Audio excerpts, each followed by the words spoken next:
Shalom, Rabbi Philip Sharp here, wishing you a good new year. If you're celebrating it, it's not the Hebrew one, but if you're celebrating it, I say have a good one.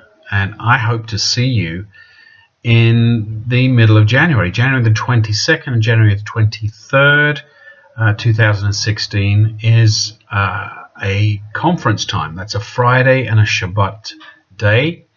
And I'm going to be teaching on covenant. Now, covenant is a thing that people just don't really seem to understand these days. It goes much deeper than a religious handshake or the fact that we all keep a certain day or a certain feast or a certain law together. Covenant is a very deep issue, and covenant is really the very heart of the Bible, of the Torah. And it's that's why the Torah tells us there is great power in agreement, because agreement is covenant. And the God, the Elohim, Yahweh, the author of and the person the Bible speaks about, is a covenant God. He's a covenant Elohim. And as a covenant God, when you make covenant, it's for a purpose, that you might be at one with that person. And that's the intention, the whole intention, right the way from Genesis through to the prophet Malachi, and the whole of the so-called New Covenant from Matthew right the way through to Revelation. The whole story is about covenant.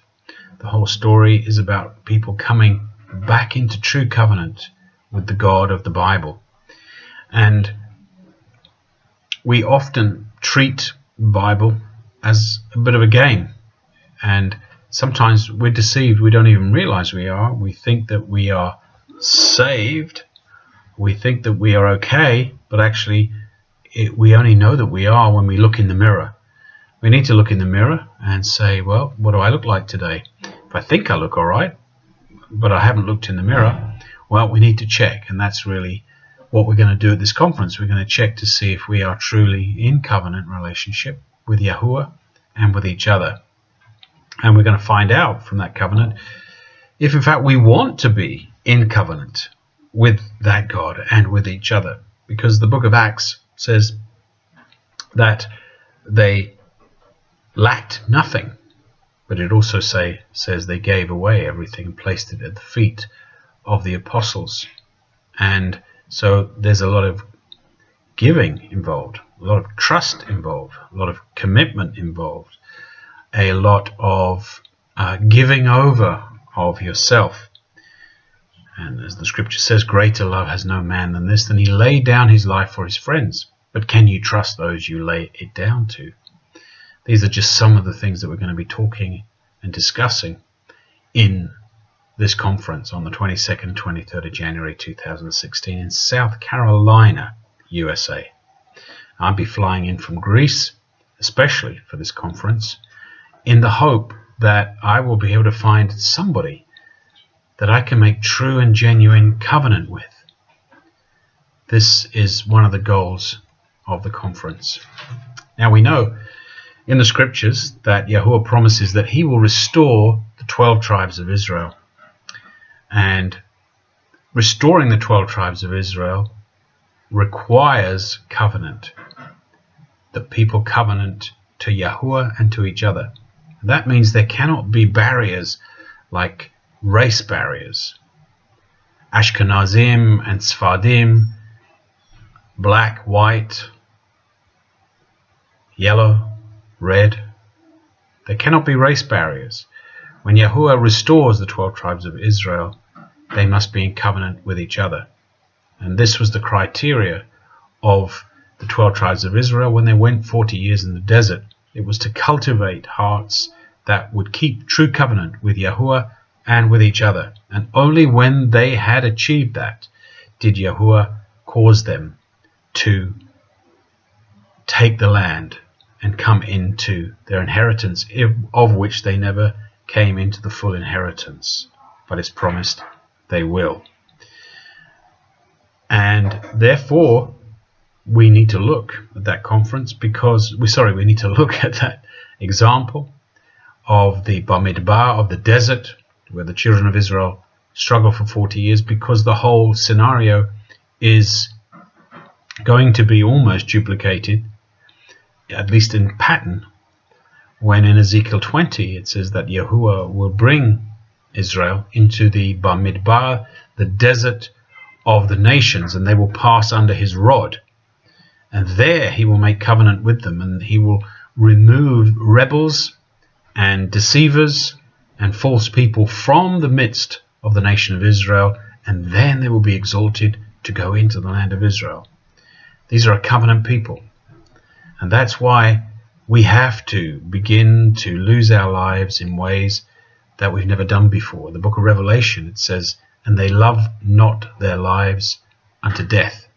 This is the caliber of people that Yahuwah is looking for. The lukewarm he will spew out of his mouth. Are you one of those people? That's the question. If you are, or you feel you are, you believe you are, and you want that to be proven to be true, then come to this conference. To come to this conference, for me, I believe, is a calling. Is Yahuwah calling you into deeper covenant? Are you willing to pay the price? What are the steps toward paying that price? Can you risk it? Do you have the faith? There are so many factors involved in pursuing true covenant relationships. There are covenant relationships between man and wife. We see that failing everywhere.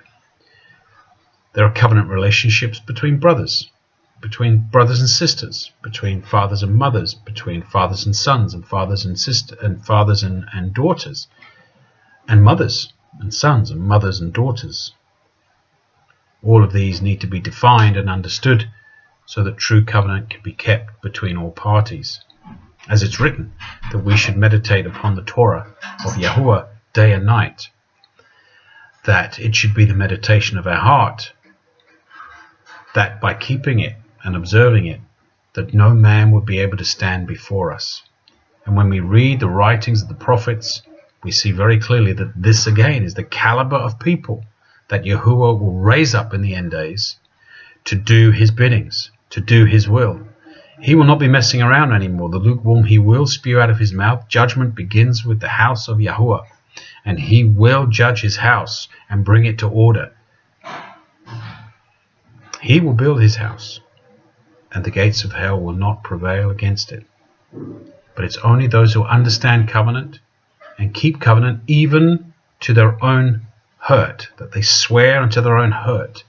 These are the kind of people that Yahuwah is looking to bring his people from north, south, east, and west into the Bamidbar of the nations, where he will enter into judgment and where he will deliver his people back to Eretz Yisrael. The temple will be rebuilt. The revealing of the Messiah, Yahshuah, will be done to all of Israel in that day.